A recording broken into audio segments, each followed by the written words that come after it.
5 साल के आपके कार्यकाल में किसी भी प्रकार की मदद नहीं की गई, आपका क्या कहना है? देखिए, आरोप लगाने वाले कोई भी आरोप लगा सकते हैं।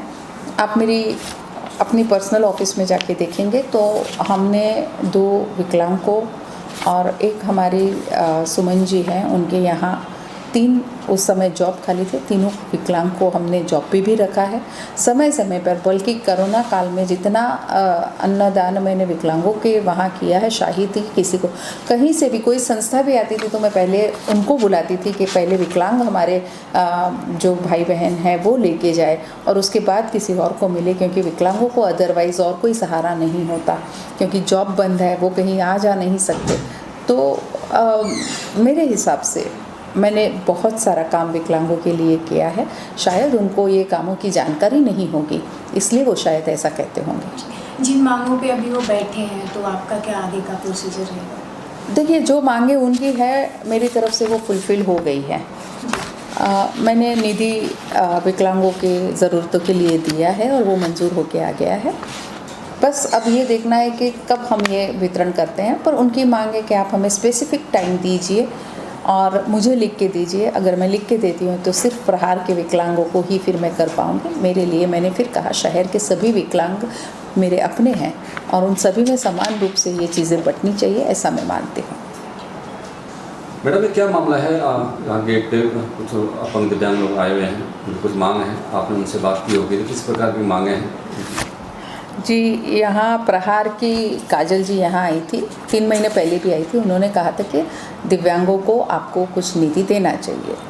हालांकि ये जीआर नहीं है, लेकिन हमने मानवता के नाते और हमें भी लगा कि कुछ तो दिव्यांगों को भी हमारी तरफ से जाना चाहिए, तो हमने निधि की मांग की। उनके लिए व्हीलचेयर अवयव दे सके, इसके लिए हमने निधि की मांग की है और वो निधि मंजूर होकर भी आ गई है। अब कुछ ही दिनों में उसको हम बांटेंगे ये सब चीज़ें।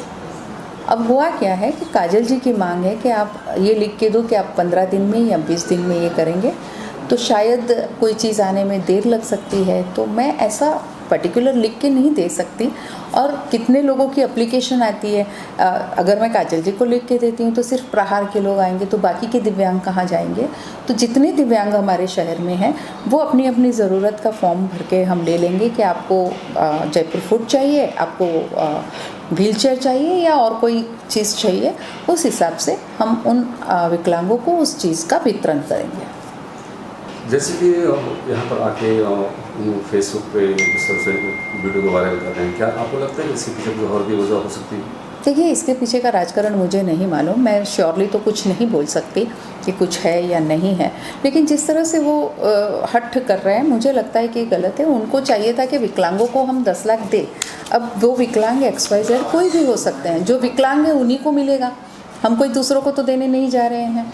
तो उनके लिए मुझे लगता है सभी विकलांग समान होनी चाहिए। जिस भी विकलांग को मिले, मुझे लगता है उनके लिए वो सहमत होनी चाहिए कि ठीक है, आप विकलांग कोई भी विकलांग, इस शहर के विकलांगों को आपको देना है, आप दीजिए।